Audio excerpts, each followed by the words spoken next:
Bonjour frères et sœurs, nous avons un sujet non seulement intéressant, mais un sujet qui est rarement traité, mais toutefois ce sujet se retrouve dans les Saintes Écritures. Il s'agit du jeûne. J'espère que vous avez aimé vos toasts ce matin. Maintenant, nous allons parler du jeûne. Le jeûne, par définition, veut tout simplement dire une discipline biblique de s'abstenir de prendre de la nourriture pour des raisons spirituelles. Et le jeûne n'est pas pour perdre du poids. Le jeûne, c'est de s'abstenir de nourriture pour des raisons spirituelles. Nous avons un très beau passage dans l'Évangile de Matthieu, chapitre 6, versets 17 et 18, qui est au babillard sur le tableau derrière moi. Mais quand tu jeûnes, parfume ta tête et lave ton visage, afin de ne pas montrer aux hommes que tu jeûnes, mais à ton Père qui est là dans les lieux secrets, et ton Père qui voit dans le secret te le rendra. John Wesley a dit ceci: certains ont exalté le jeûne religieux au-delà de l'enseignement des Saintes Écritures et même au-delà du bon sens, alors que d'autres ont choisi d'ignorer complètement son importance. Et c'est probablement là où certaines églises évangéliques s'y trouvent. C'est-à-dire que le sujet du jeûne n'est très rarement constaté ou parlé ou prêché ou même pratiqué. Il est donc évident qu'une diversité de pensées existe sur ce sujet, même dans notre milieu évangélique. Nous vivons dans un monde obsédé avec la nourriture. C'est impossible de conduire un bloc dans une ville sans passer par une pizzeria ou un restaurant avec un service au volant comme Tim Horton. Il faut remarquer que nous avons un penchant national à trop manger. Nous avons même des groupes de support pour les gens qui ne peuvent pas contrôler leurs habitudes alimentaires. Il y a les AA, mais il y a aussi des groupes alimentaires qui se forment parce que les gens ont de la difficulté avec la nourriture. C'est pourtant naturel de manger. C'est d'ailleurs pour cette raison que le sujet du jeûne nous paraît aller à l'encontre de nos désirs naturels. Afin d'avoir une compréhension biblique bien balancée sur le sujet du jeûne, il est important de définir ce qu'un jeûne n'est pas et ce qu'un jeûne est, selon l'enseignement de la parole de Dieu. Jésus nous a donné un enseignement très direct à ce sujet dans Matthieu chapitre 6. Le jeûne doit être pour des raisons spirituelles et non afin d'obtenir l'attention et la gloire du public. Avons-nous réalisé que le contexte des béatitudes de Matthieu 6 nous encourage à vivre notre vie chrétienne publiquement et ouvertement? Alors, nous devons comprendre quelque chose ce matin en tant que notre vie chrétienne. La vie chrétienne est vécue publiquement, mais trois éléments dans les Écritures sont vécus privément. Par exemple, ce que nous donnons ne doit pas être fait publiquement au son des trompettes afin d'être remarqué par les gens. Alors, tout ce que nous contribuons par nos offrandes pour l'avancement de l'œuvre de Christ, ça doit être fait non pas pour une reconnaissance publique, mais plutôt en privé comme un acte d'adoration. Alors que notre vie chrétienne doit être vécue publiquement, ce que nous donnons ou contribuons pour le service du Seigneur doit être fait privément. Une autre chose qui doit être faite privément, c'est notre vie de prière. Notre vie de prière doit avoir lieu dans l'intimité avec Dieu et non pas publiquement pour être remarqué des hommes. Et vous avez ceci qui est très clair selon l'enseignement de Matthieu 6, verset 5. Alors, trois choses sont privées dans la vie chrétienne: les dons, la prière et le jeûne. Alors que tout le reste de notre vie chrétienne doit être vécu publiquement. Le jeûne, comme les dons et la prière, est aussi un acte qui se fait en privé. Avez-vous remarqué l'Évangile de Matthieu, chapitre 6 et le verset 16? Lorsque vous jeûnez, ne prenez pas un air triste, comme les hypocrites qui se rendent le visage tout défait pour montrer aux hommes qu'ils jeûnent. Je vous le dis en vérité, ils reçoivent leur récompense. Alors, ceci démontre le point simplement en disant que trois choses dans l'enseignement de la parole de Dieu doivent être vécues privément. La prière, les dons et le jeûne. C'est également nécessaire pour nous de comprendre ce que le jeûne n'est pas. Le jeûne n'a pas pour but de persuader Dieu de changer d'idée. Alors, si vous pensez que vous allez réussir à changer l'idée de Dieu sur quelque chose et en jeûnant, eh bien, vous allez crever de faim, tout simplement. Le jeûne n'est pas une arme secrète qui nous rend capables de manipuler Dieu en notre faveur. Le jeûne n'est pas non plus un outil qui forcera Dieu à arranger nos problèmes causés par une vie de désobéissance. Alors, nous devons bien comprendre une chose en ce qui concerne le jeûne, et nous allons le voir dans l'enseignement de la parole de Dieu ce matin.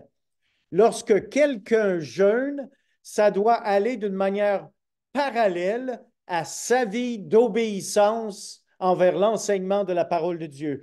Vous ne pouvez pas d'un côté être désobéissant et ensuite jeûner pour que Dieu vous épargne ou vous accorde ce que vous désirez.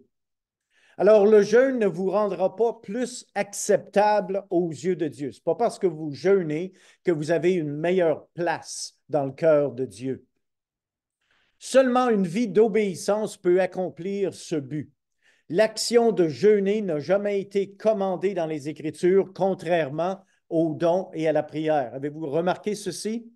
Le jeûne, contrairement à la prière et à vos offrandes. Les offrandes, c'est commandé, on doit contribuer, mais c'est un acte volontaire. La prière, prier, c'est commandé, mais le jeûne n'est jamais commandé, c'est toujours volontaire, même si ça doit être fait en privé. Alors, le jeûne est un exercice spirituel et non une démonstration publique de notre spiritualité. Il y a des temps lorsqu'une Église ou une nation devrait être appelée à jeûner, mais ces temps ne sont pas aussi fréquents que les jeûnes individuels. Dans la Bible, nous avons différentes sortes de jeûnes. Il y a des jeûnes en privé, il y a des jeûnes nationaux. Le jeûne n'est pas pratiqué afin de perdre du poids. Nous vivons dans une société qui est obsédée avec les apparences extérieures. Toutefois, l'intention du jeûne biblique n'a jamais été d'encourager une diète afin de maigrir. Cette raison mondaine de jeûner n'a aucun bénéfice spirituel.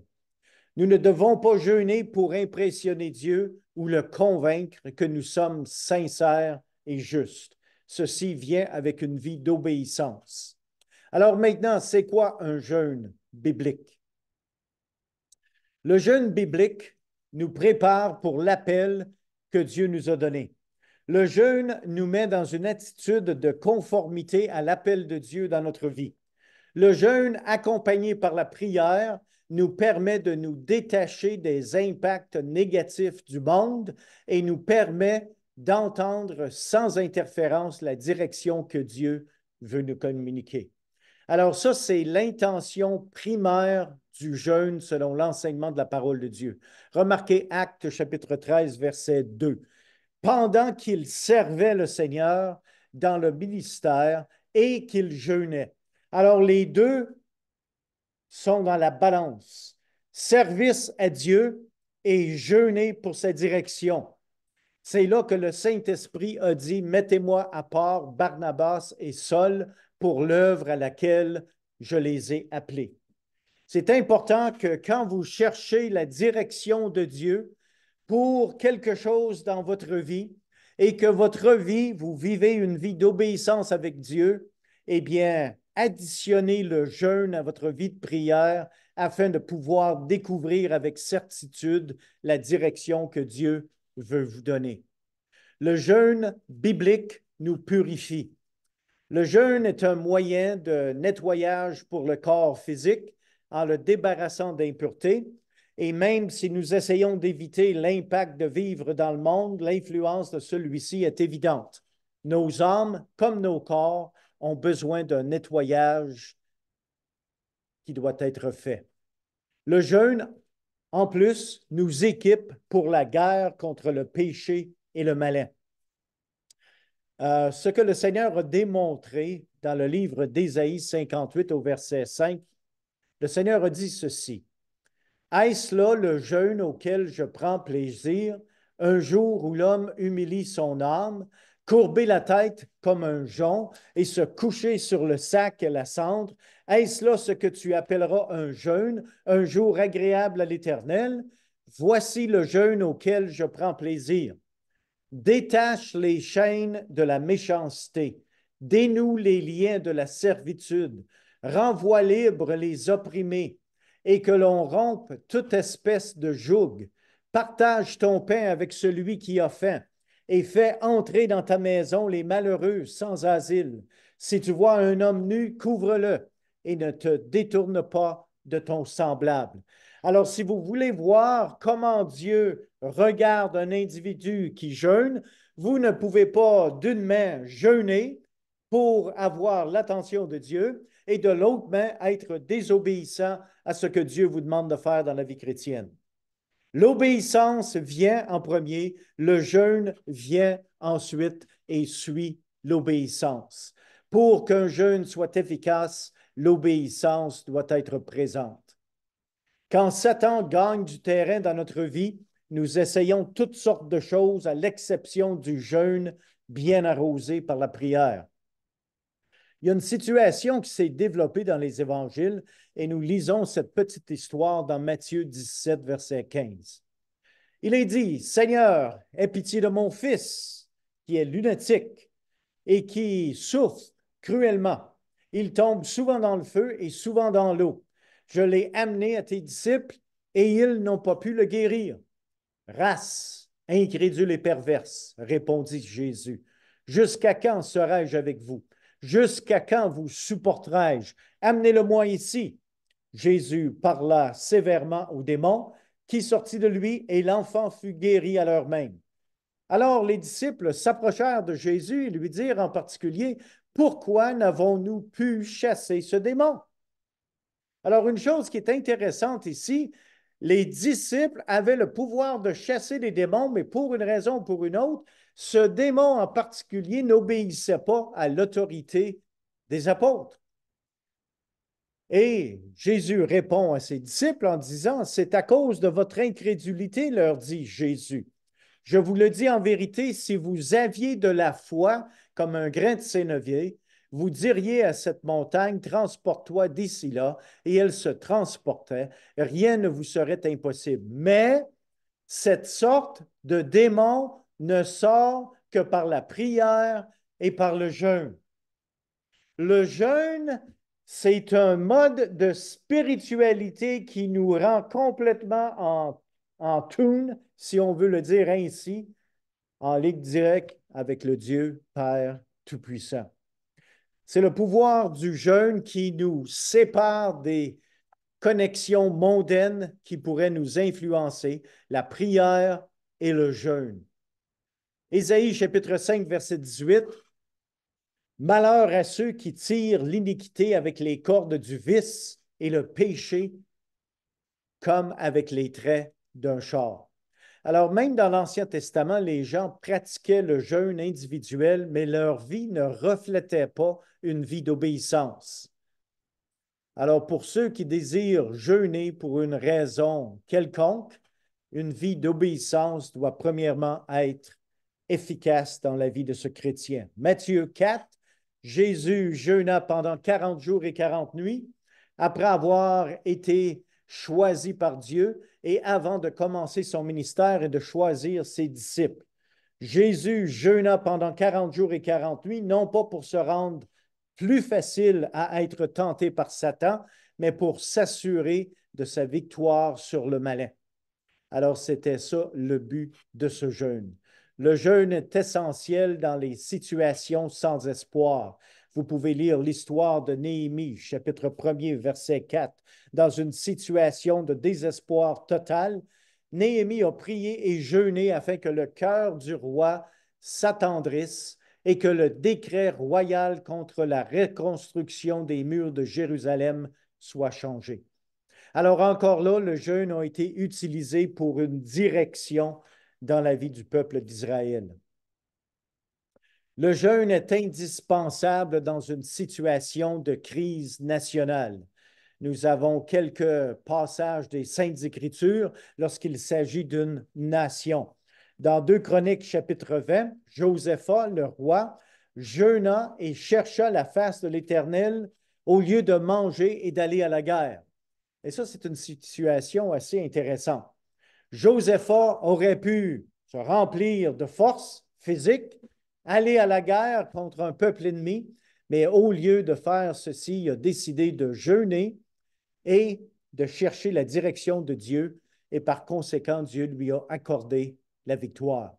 Dans le livre de Esther au chapitre 4, Esther a demandé un jeûne national dans une situation de crise, parce que dans cette situation, eh bien, les païens voulaient détruire la nation juive. Et encore une fois, eh bien, ils ont eu un changement de direction dirigé par la main divine. Le jeûne a une valeur inestimable pour connaître la volonté de Dieu. Après avoir lu un passage que le prophète Jérémie avait écrit concernant la désolation de Jérusalem, le prophète Daniel pria, jeûna et confessa ses péchés afin de connaître la volonté de Dieu concernant Israël. Remarquez 3 choses ici. Ça travaille toujours ensemble. Le jeûne, confesser ses péchés et prier. 3 éléments ici. Et ces 3 éléments sont utiles. On ne peut pas à la fois manquer notre confession parce qu'on veut être purifié de tout péché pour ensuite être capable de prier tout en jeûnant. Les étudiants de la parole de Dieu à travers les siècles ont beaucoup bénéficié de la compréhension du prophète Daniel concernant les choses futures de la nation d'Israël.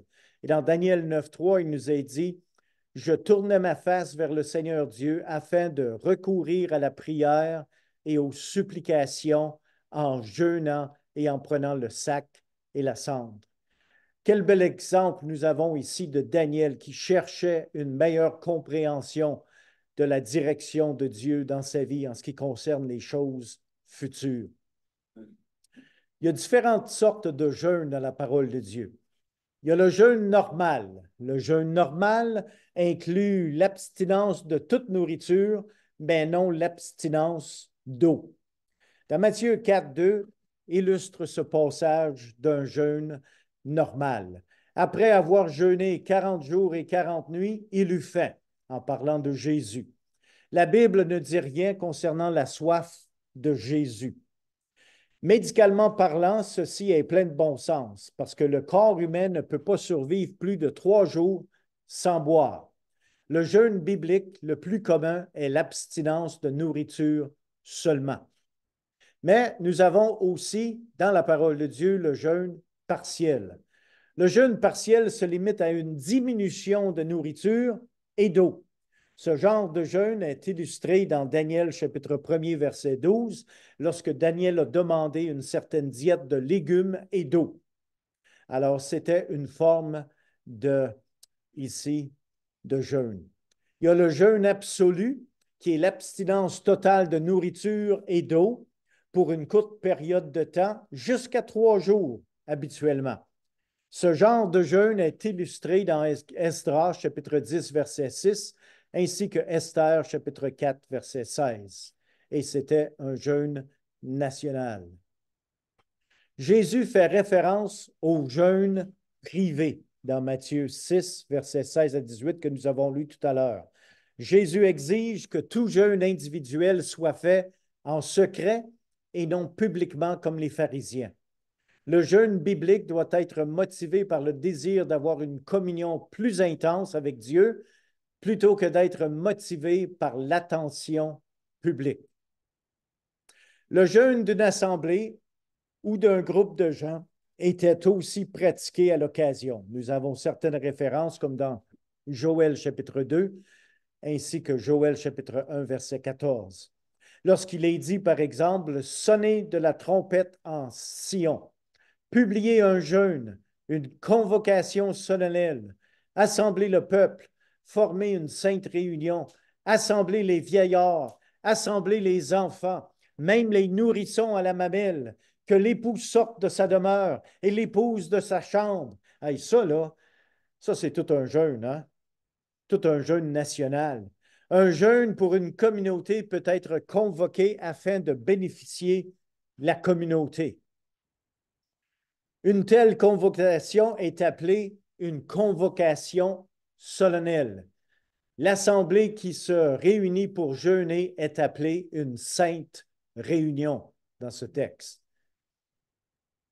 Et ici, toutes les personnes, avez-vous remarqué, les vieillards, les enfants, les nourrissons sont convoqués pour le jeûne et non juste les leaders.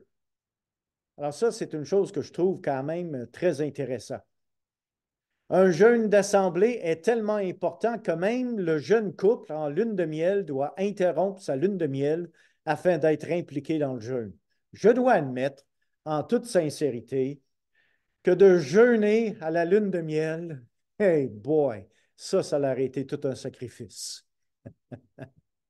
Mais vieillards, enfants, nourrissons, leaders, personnes en lune de miel, eh bien, lorsque une sainte réunion est convoquée et qu'un jeûne est appelé, eh bien, c'est parce qu'on veut vraiment être en communication avec notre Dieu. Dans Actes chapitre 13, verset 2, ce passage nous indique aussi qu'au moins une partie de l'assemblée de l'Église d'Antioche, des prophètes et des docteurs, pratiquent ou pratiquaient le jeûne. Alors, le jeûne doit être quelque chose à quoi nous donnons une importance. Pourquoi? Pour la simple raison que la parole de Dieu en parle. Et je reconnais que dans nos églises évangéliques, spécialement nos églises baptistes en général, le jeûne, on n'en parle pas très souvent. On va parler de la prière, on va parler de la confession de nos péchés, on va parler de plusieurs sujets, mais pas très souvent du jeûne. Le jeûne accompagné de l'obéissance à la parole de Dieu. C'est l'attention auquel le Seigneur voudrait qu'on aille et qu'on chacun de nous puisse partager. Alors, souvenez-vous de ceci. D'un côté, l'obéissance, de l'autre côté, le jeûne, ce qui nous unit dans une communication plus intense et plus directe avec notre Dieu lorsqu'on veut découvrir sa volonté. Alors que le Seigneur vous garde et vous dirige dans vos